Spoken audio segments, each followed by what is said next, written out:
Well, good afternoon, everyone. I'm here today with Lieutenant Governor Juliana Stratton, Chicago Mayor Lori Lightfoot, Cook County State's Attorney Kim Fox, and Illinois National Guard Adjutant General Richard Neely.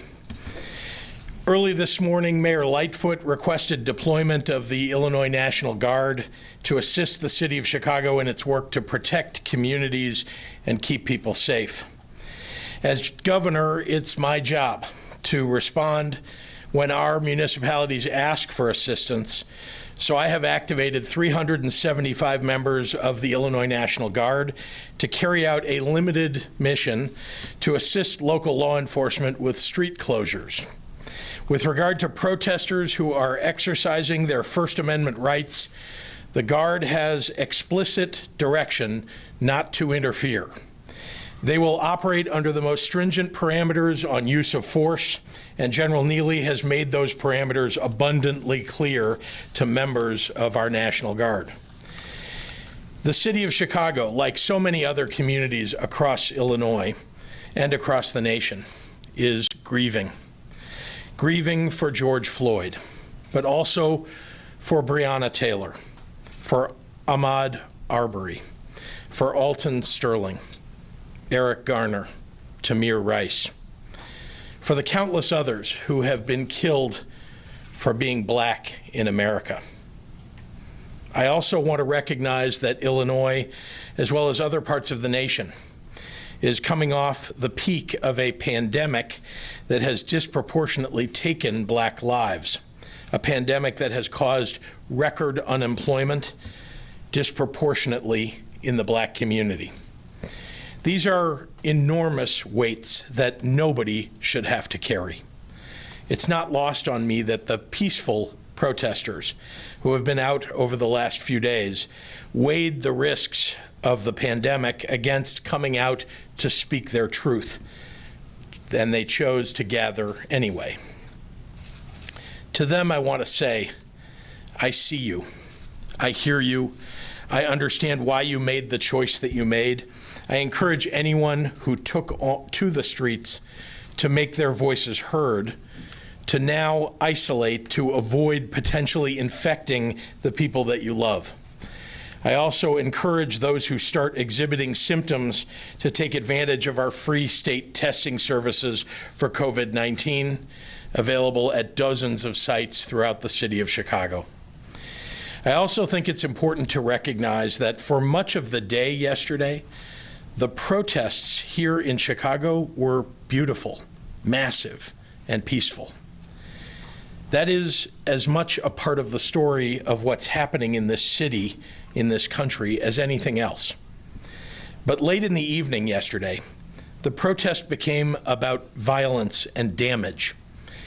And that changes the conversation away from the terrible acts that took George Floyd's life, away from the insidious racism that we all have a role in addressing. It's hard to find the right words to say today. The truth is, words alone don't cut it anymore. But it's my job in moments of crisis to be a voice for all of Illinois, to bear witness to pain and rage and anxiety and fear. And I see the pain of this moment written on the faces of my black friends and colleagues and staff. I know that peacefully protesting is only one part of the expression of that pain. I know that they need to see action, which includes real criminal justice and policing reform, as well as a sustained economic investment in black and brown communities. I know that they need to see complete and full justice for George Floyd and his family, something we have not seen yet. I know that one of my most sacred obligations as your governor is to take actions that build trust, and that takes time. I also have an obligation to this state and to the city of Chicago to keep people safe. Even as we are dealing with this destructive pandemic, we have never curtailed people's right to peacefully express themselves. But the virus is still out there. And we cannot forget that. We have communities all around the state that are desperately trying to recover from the damage that this virus has done. And I'm imploring people to not force a difficult second rebuilding on our small businesses in the course of expressing your very justified pain. I know things are broken. It doesn't make us weaker to acknowledge that. I know people are suffering, and it doesn't diminish us to see that. Despair exists when things are broken and people are suffering, and then everyone refuses to acknowledge it. We cannot fix things that we decide not to see. So let's go forward with our eyes wide open and our hearts committed to actions that back up our words. Thank you, and now I'd like to turn it over to Chicago Mayor Lori Lightfoot.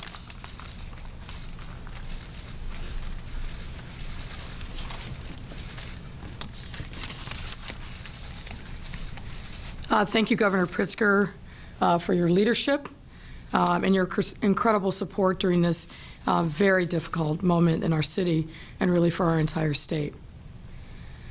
The decisions that I've had to make in the last 24 hours are not easy decisions and not ones that I'd wish on anyone. And both the governor and I think, have said something similar throughout the last 8 to 10 weeks as we've been dealing with one crisis, and that's the response to COVID-19.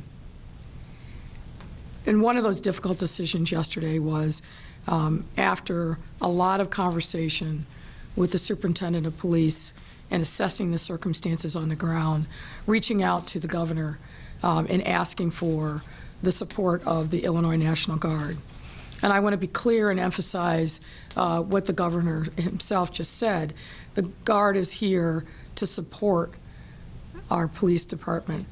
They will not be actively involved in policing or patrolling, but here as needed support. And it is true that we all feel the pain and hurt and frustration that's being felt here and across the nation in the wake of the brutal and unnecessary killing of George Floyd. And that has evoked powerful and traumatic feelings. To be clear, we all support and cherish the First Amendment and the right of us as residents to express ourselves in peaceful, nonviolent protest. I've certainly marched in a number of protests myself. But we also have an obligation to make sure that when there are elements amongst the protesters or others who join the fray that don't have respect for peaceful, nonviolent protests, but do have as their design the decision to bring hammers, shovels, bottles of urine, excrement, accelerants, as we saw throughout yesterday and into the evening. We do have an obligation also to protect life and liberty and property. And that's exactly what we did and we will continue to do. We are a strong city and a proud people. This is our home. This is the city that we built. And we will always protect our city because this is the home that will provide for all of us for generations to come. This is a city that also cares for each other. I've seen that over and over again in countless ways during the darkest moments of the pandemic called COVID-19. And I want to take this opportunity to once again to thank our men and women of the Chicago Police Department who exercise incredible restraint all day, all night against very difficult and traumatic circumstances. I want to thank the men and women of our fire department who responded and put out fires that arsonists had set. And I want to express my gratitude to our many other city employees who have been working around the clock now for days to keep our residents and businesses safe and our city running. And they include the members of the Office of Emergency Management Communications, whose call center has been working overtime, as well as our men and women in our Department of Streets and Sanitation, in buildings, and water management, our Department of Transportation, and the CTA. And I want to thank other partners who are standing with us here today. The Illinois State Police. The State Police gave heroic support to the men and women of the police department yesterday, and I am grateful for their assistance yesterday and today. I want to thank State's Attorney Kim Fox, whose office has been an invaluable partner with us as we navigate these very difficult times. The governor said this, and he's right. This is a time for us to unite. Even from the destruction that we've seen, what I choose to focus on is not what we've lost, but what we can and will gain from this moment as we come together as a city and move forward, as we turn our pain into purpose and continue the hard but necessary work of building a more inclusive, equitable, and just city. This is who we are as Chicago, and we will not let a small element subvert us, try though they might.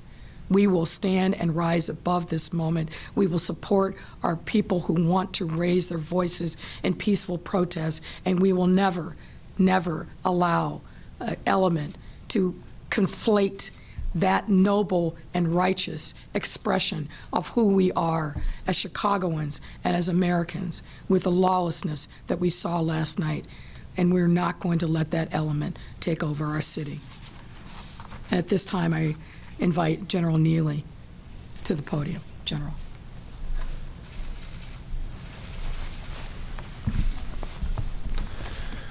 Thank you, Mayor Lightfoot. Thank you, Governor. Brigadier General Richard Neely, the Adjutant General for Illinois. I join you this afternoon. It's a very somber day to be here, to see the city of Chicago and the challenges that we're facing. The Illinois National Guard is proud to support, and I must emphasize, support the Chicago Police Department, the Illinois State Police, and all our law enforcement partners in protecting the lives and the property of Illinois citizens. Our soldiers and airmen from the Illinois National Guard come from the Illinois communities. They are proud community members. They are us. They live in your community. We live in your neighborhoods. We're your friends, your family, your coworkers. We attend your churches, your mosques, your synagogues, and your places of worship. The soldiers of the Illinois National Guard who will be helping protect the people and property in this limited capacity are from the 33rd Military Police Battalion based out of McChesney Park with companies in Springfield, Freeport, and Fort Sheridan. The battalion is specially trained in military police and is fully qualified to perform these duties and jobs in support of law enforcement. Its members have specialized training in crowd control and other law enforcement tasks. And it's important to stress that we're supporting the role of the Chicago Police Department. Long-standing partnerships with local law enforcement, state and federal emergency officials, and emergency management helps to ensure that the Illinois National Guard is closely synchronized in this response. The National Guard is your military first responders, and I've stood at this podium many times over the last several weeks as we responded to COVID-19. As our doctors and our medical personnel swarmed into the city to stand up community-based testing and to support the communities, some of these communities today that are most challenged, ensuring that underserved communities had the testing that they needed, and ensuring that we were there on the front lines supporting our medical providers. And today, that's what we do again. We come in to support law enforcement, to support peace, to support First Amendment rights, to free speech. Some of the soldiers in the battalion are civilian police officers, first responders. Some are teachers, firefighters, factory workers, mechanics, students. They come from a variety of backgrounds. We are a slice of Illinois, and we are a slice of this city.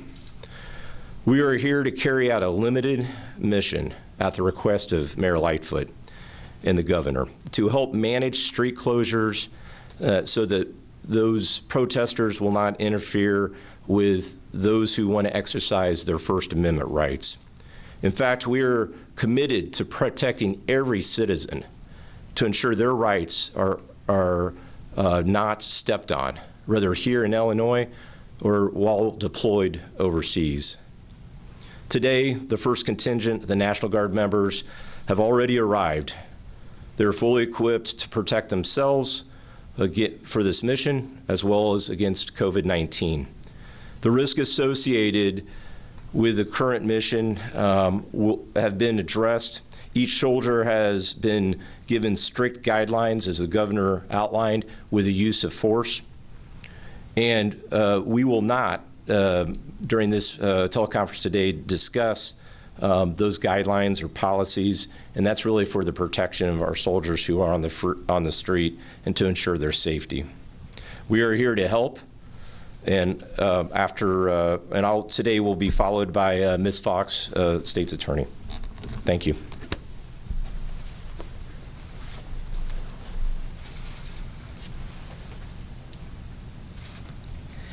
Good afternoon. It is a rather somber day for me in that it is the first time that I've been in the city since March 18th. As someone who was born and raised in this city, born in one of the toughest neighborhoods in this city, a community that was, fair to say, had been on the margins, who had seen all of the inequities that we are talking about this week. Driving into the city with a piece of hope in my heart when I saw the skyline and my heart broke when I saw the boards on our windows. This is a tough day. I start first as Kim Fox, child of Chicago, that when we talk about the week that we have had in the city, from a law enforcement standpoint, what we saw last night and the night before, not just here, but across the country, was angering. But I want to back us up to what precipitated this. You've heard the mayor and the governor, who have been doing yeoman's work dealing with COVID-19, and now this, talk about the horrific death of George Floyd. And I want to not have us limit ourselves to what this week has been about and what it has felt like, not just for those who took to the streets last night, but to those who occupy offices that you work in, your students, your friends, me. When I looked at that video, and I made the mistake of looking at the whole thing, and I watched that man with his knee in that man's neck, hand in pocket, and the casual disregard for his life in broad daylight while being filmed without a concern in the world as to what would happen to him. That we would be inclined to think that it's just the murder of George Floyd that has our streets filled. What I remember feeling in that moment was the casualness of all of the things that we have experienced in this country, that we were dealing with COVID-19. The casual acceptance of racial disparities in healthcare. That when we looked at the work that is being done in the last few months to deal with this pandemic, and the news came out that African Americans were disproportionately dying and Latinos, the casual acceptance that that's part of what happens with underlying health conditions, because the casual acceptance that we have people living in communities that don't have access to health care, and we just accept it. The casual acceptance that those who were losing their jobs in the midst of this pandemic are frontline workers, are essential workers, were Black and Latino, and going into grocery stores and being clerks and being the least paid. We casually accept that.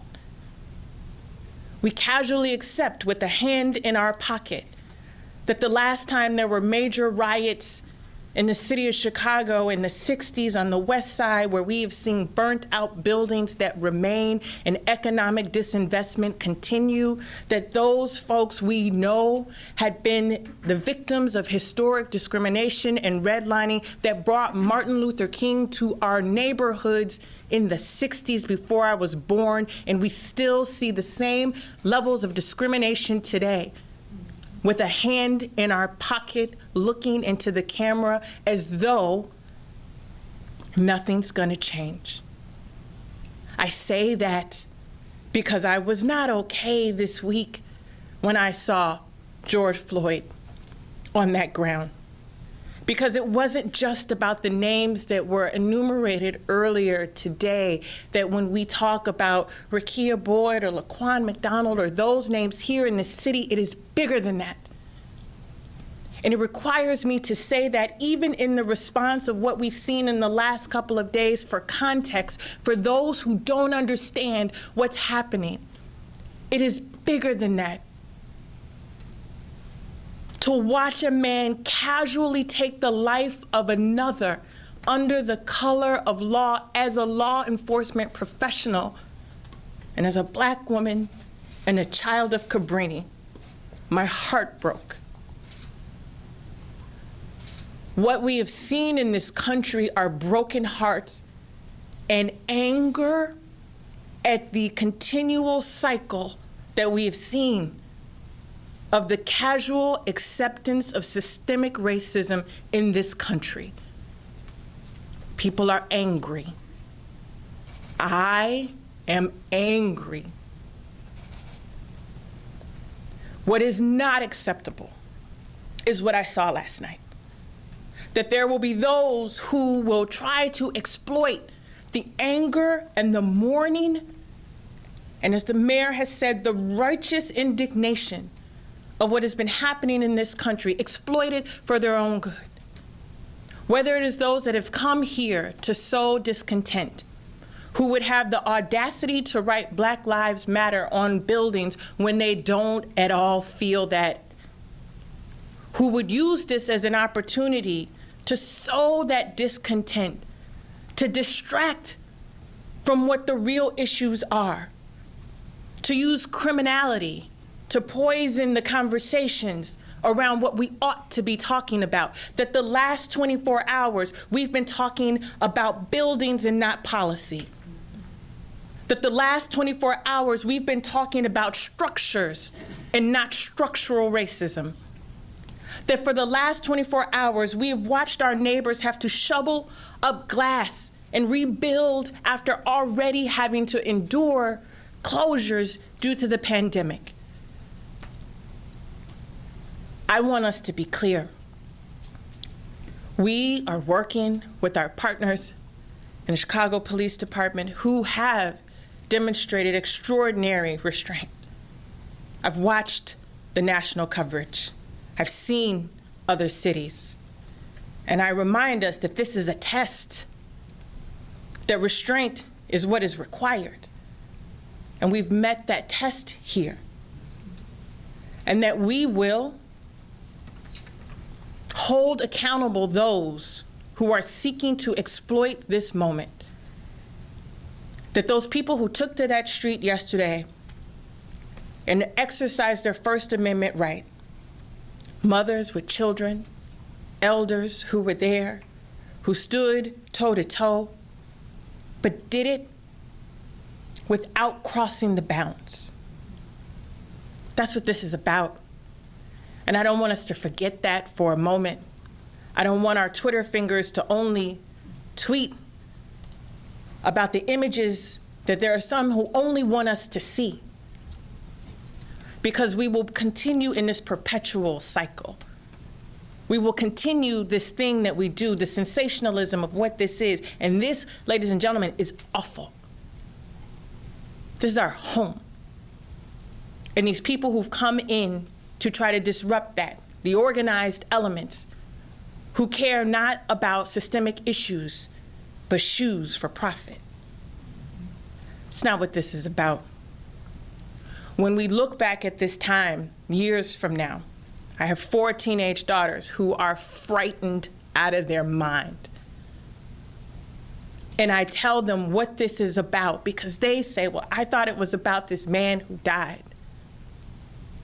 If we continue to talk about the fringe element who's tried to hijack this, and not about the men and women who've died in the systems that have allowed for their deaths to go unpunished, we have learned nothing from this. The State's Attorney's Office will continue to work with our law enforcement partners in the city of Chicago and throughout Cook County to again hold those accountable, not protesters. And I want to be clear. We conflate protesters and looters. Those are 2 different groups. Let us not conflate what is happening in our streets across the country with the bad acts of a few.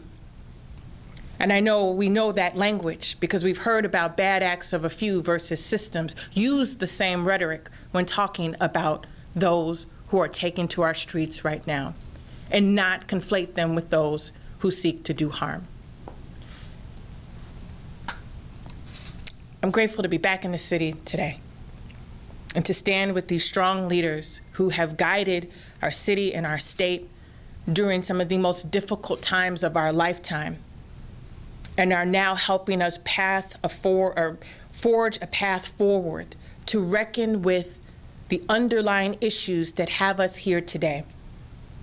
I am grateful that this is a press conference to talk about the efforts to triage where we are, but I know with these leaders here today, because they've already done it, whether addressing the issues of poverty and the casual acceptance that we've had about life expectancies being 10 years apart for a 1 mile or 3 mile radius, they've already started that work. But that's what this is about. And I would be remiss if we only talked about law enforcement and not what this is about. And so we're here, we're ready. For those of you who are seeking to not work in righteous indignation and anger and push the conversation forward, but to do damage and to cause harm, you will be held accountable. For those of you who are taking to the streets in the name of me, my husband, my children, my grandmother, and those who have come before me, I thank you. With that, Lieutenant Governor Juliana Stratton.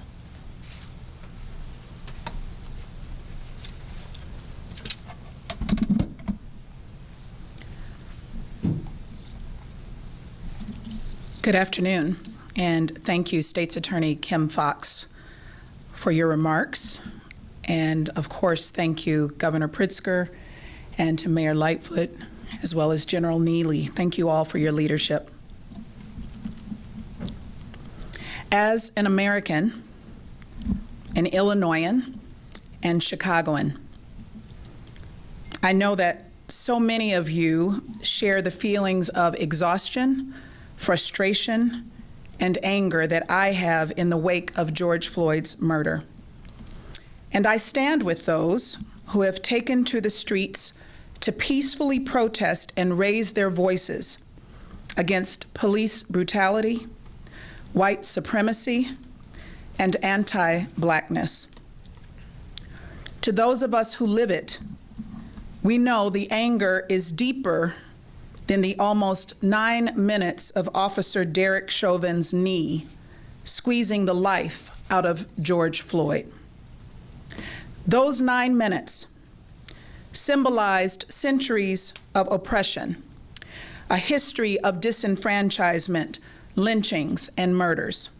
It symbolized decades of disinvestment and an unwillingness to hear our cries for justice, equity, and opportunity.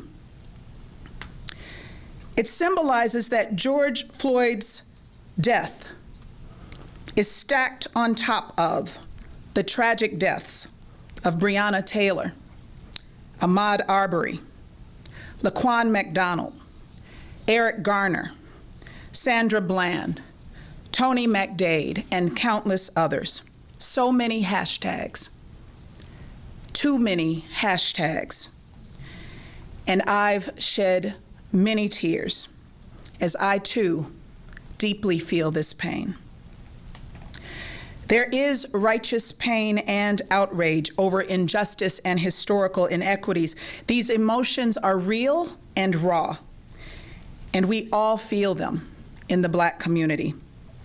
And as a Black woman, I think about my Black daughters, my Black husband, my Black brother, father, and nephews. And I'm sick about what happened to George Floyd, and my prayers are with his family. I cannot imagine the pain that they are feeling and the pain of losing a loved one in this way. Even still, our angst must be expressed peacefully. There is a message to be heard, and it should be heard loud and clearly. It should be heard without the distraction or disruption of the few who taint the goal of the many. Ubuntu is an African word that means I am because we are. And in the spirit of Ubuntu, we must reflect on how to move this pain into real change and action. We must use the power of peaceful protest to demand true justice, safety, and the ability to breathe. And with that, I bring back to the lectern Governor Pritzker. Thank you, Lieutenant Governor, and happy to take any questions. I know other folks are up here as well. Governor, good to see you. Actually, a question for the mayor, please. Yes, sir. This is from my colleagues at the Tribune. Were more officers ordered in yesterday? I'm sorry? Were more police officers ordered on the job yesterday? Was overtime authorized? And really, was the police department prepared for this? Yeah, yes, yes, and yes. The planning for yesterday started days before. We had canceled days off, used overtime. There were a number of police out on the scene over the course of yesterday. We've now also shifted to 12-hour days, 3 watches. But what happened yesterday over the course of a long day, and the governor, I think, described it well, we moved from peaceful protest to an element that was in the crowd that was clearly there for a fight. You don't bring a claw hammer or shovel or bottles of urine or accelerants, Molotov cocktails, unless you're up to something other than peaceful protests. And so dealing with that element certainly became a challenge. And then on the heels of tamping that down, we saw literally people coming by the carloads and with U-Haul vans to loot and destroy and damage our businesses. Do we know who that element is? Do we know, what kind of organizations might be Well, what I can involved? tell you at this point is we are in partnership with the FBI, the U.S. Attorney's Office, the ATF, particularly their bomb and arson unit. There's no question that both the people who were fighting, who brought the weapons, that was absolutely organized and choreographed. It seems also clear that the fires that were set, both of the vehicles and buildings, that was organized, that wasn't opportunistic, as well as the looting that we saw. Somebody driving up with a U-Haul, having crews jump out, breaking the windows, going in and literally hauling out the merchandise in coordination, as we saw in way too many places last night. Car caravans doing a similar thing, people jumping out, using a metal device to pop the window, jumping into the stores and then loading up the cars like an assembly line, as we saw. That's organized. Can you identify who they are? We are, that is still under investigation, and once we are able to, we will certainly reveal that. I remember, I think the last kind of major protests in the city were surrounding NATO. That was kind of the response to that was pretty contained, and there were some incidents of confrontation, but nothing of the looting nature. I think Did something go wrong? I think we're talking about apples and oranges. I think that what we saw last night was very different from NATO. Let's also remember what the city's reaction was in the wake of the disclosure of the killing of Laquan McDonald. People took to the street, people protested, people shut down Michigan Avenue on Black Friday, but all of that was done peacefully. This was something different, and there were clearly efforts made to subvert the peaceful protest and to turn it into something else. And again, the investigation of that is still very young, but I'm confident that we'll get to the bottom of it and be able to explain in a more fulsome way what exactly happened. But make no mistake, this was an organized effort last night. A question for both Governor and the Mayor, John Sidell from the Sun-Times. Could you please explain the timeline of and the events leading up to the decision to activate the Illinois National Guard? We've kind of gone over this about the National Guard's mission, but will they be visible, and what happens if they are confronted? Well, what I'll say is this. The governor and I were in frequent contact throughout the course of the day yesterday, and he has frequently offered up the use of the National Guard. As the day and the evening wore on and we saw the criminal element that we've now talked about at length really arising, and thinking about what our deployments were going to be, the superintendent and his leadership team made the call late last night, early this morning, and indicated that they believed that it would be helpful to have additional resources from the National Guard. And the general has explained what the limited role is that they will play. But I'm grateful that the governor was up and around at about 12:30 last night or this morning when I called him, and acted decisively and quickly to activate those resources, and we're grateful for it. And just to say that to the mayor's credit, yesterday she asked for help from the state police. They were engaged yesterday. They provided up to 150 troopers that were assisting. Sorry, I should probably take this off while I'm standing here. Up to 150 troopers, and we had 150 troopers engaged. And they provided backup yesterday as well. They will continue to up to 100, I believe, today and tonight. And the National Guard, the decision by the mayor to ask for National Guard late last night. Mayor knows I don't really sleep that much anyway, so I was up and ready for a call, and called General Neely, who jumped on it, and we acted quickly. And they are, we have 125 immediately engaged, and others on their way, 375 in total. What happens if they're confronted?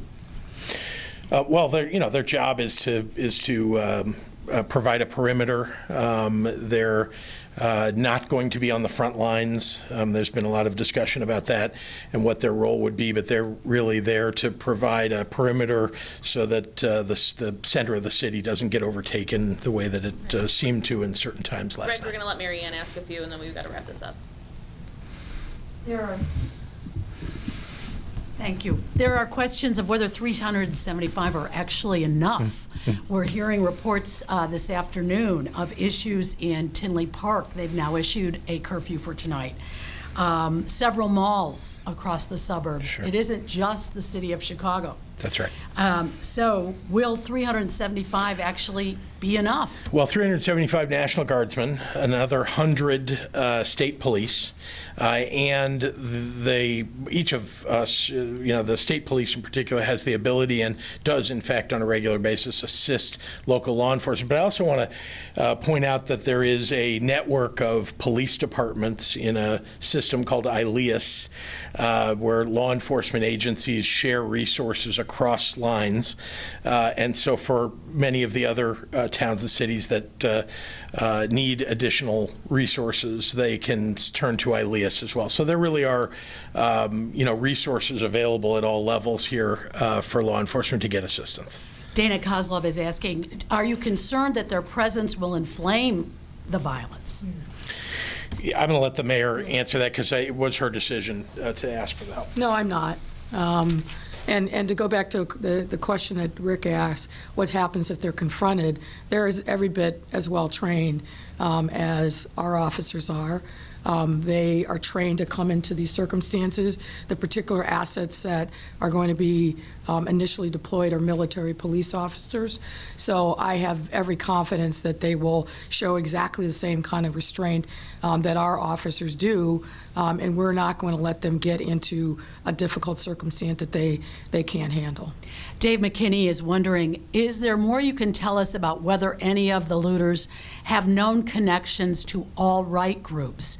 And is this criminal aspect of the protests that we're seeing here and in other cities something that warrants the FBI? The FBI is very much involved, and they have been with us really along every single day and beforehand in its preparation.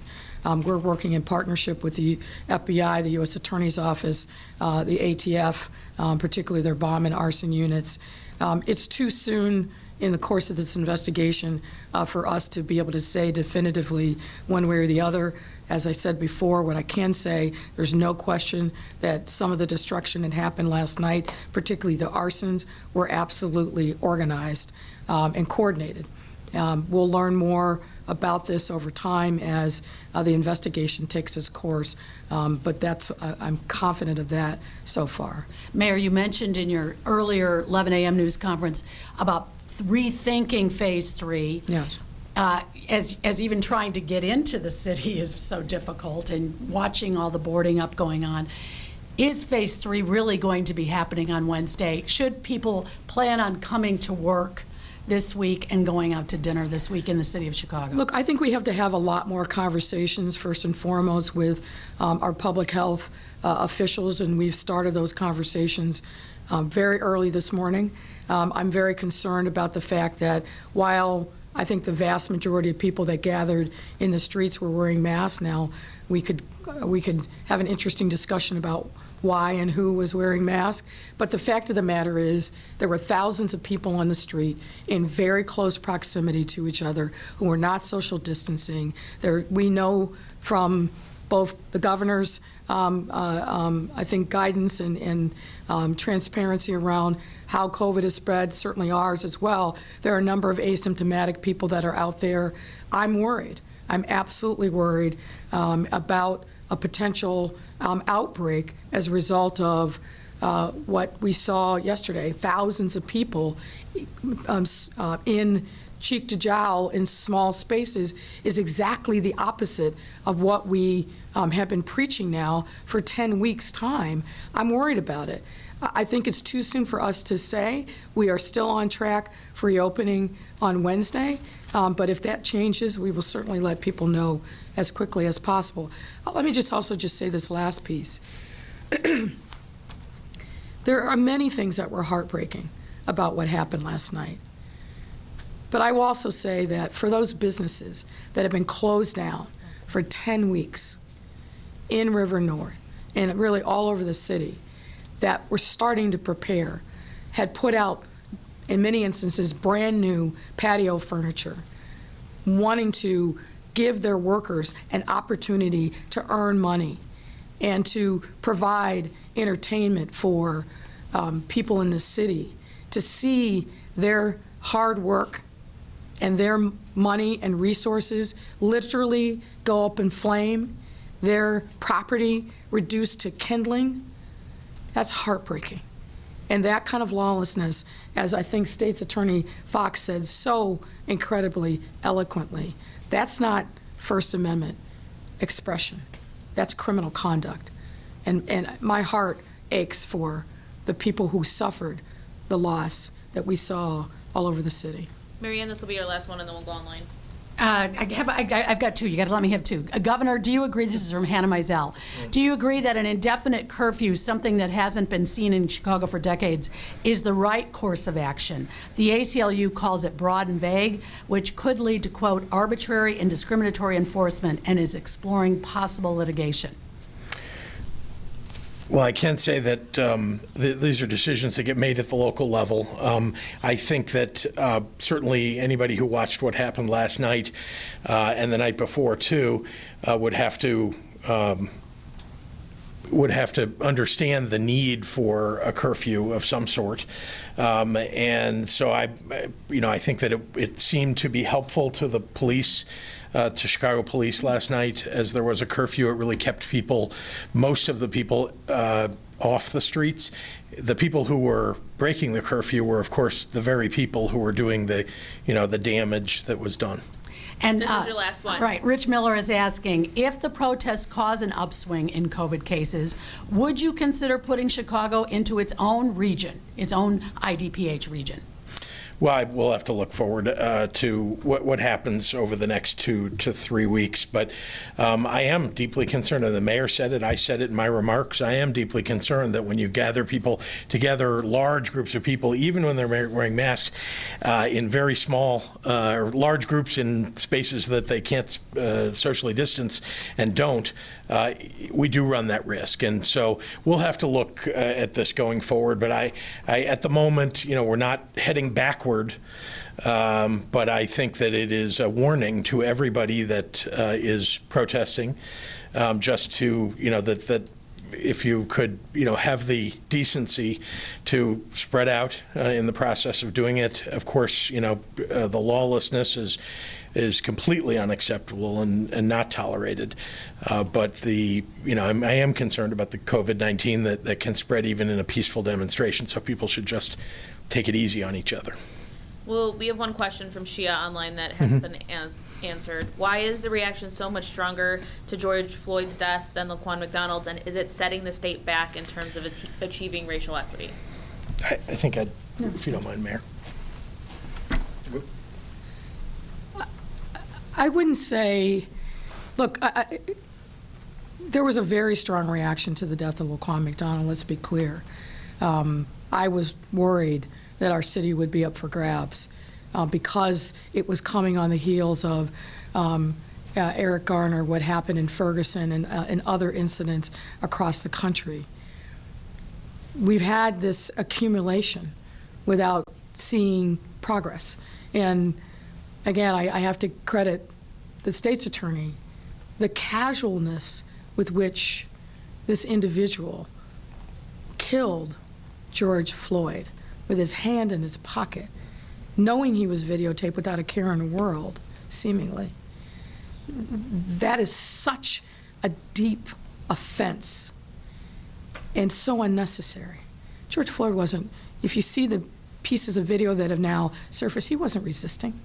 I still don't even understand why he was down on the street, let alone with somebody with a knee on his neck as he is literally gasping for life and then watching the life leave him there on that street, the callous way in which he was treated even in death.